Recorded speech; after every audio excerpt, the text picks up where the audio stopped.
നമ്മൾ ഇന്നൊരു നല്ല ശീമച്ചക്ക തോരനാണ് ഉണ്ടാക്കുന്നത്. നിങ്ങളൊക്കെ കടച്ചക്കയെന്ന് പറയും, നമ്മൾ പറയുന്നത് ശീമച്ചക്ക. പക്ഷേ നല്ല വിളയാത്ത, അധികം വിളഞ്ഞു പോകാത്ത ഒരു ശീമച്ചക്കയാണ്. നമ്മളതിനെ ചെറുതായിട്ട് അരിഞ്ഞ് നല്ലവണ്ണം കഴുകി,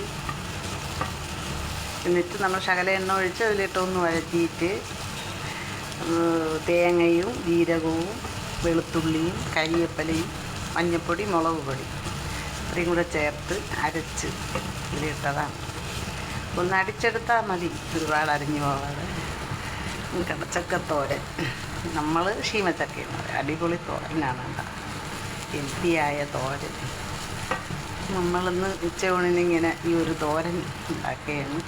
കണ്ടോ, അടിപൊളിയല്ലേ കടച്ചക്കത്തോരൻ.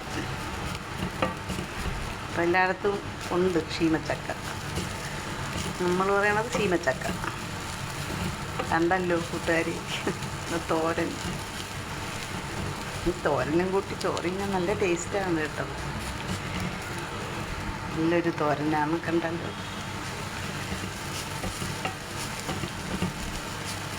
ചെറുതായിട്ട് അരിഞ്ഞെടുക്കണം. ഇതിനകത്തെ പൂജയൊക്കെ കളഞ്ഞിട്ട്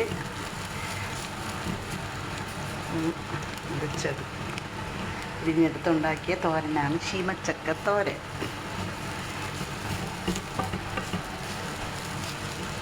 ഇതൊക്കെ നല്ല നാടൻ തോരനാണ്, വിഷമൊന്നുമില്ലാത്ത ഒരു ശീമച്ചക്ക തോരൻ.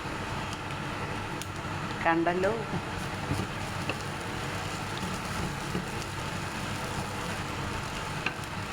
എല്ലാവരും ലൈക്ക് ചെയ്യണേ.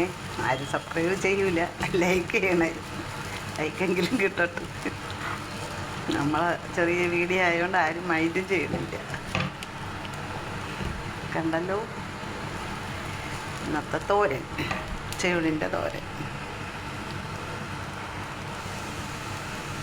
ഓക്കേ.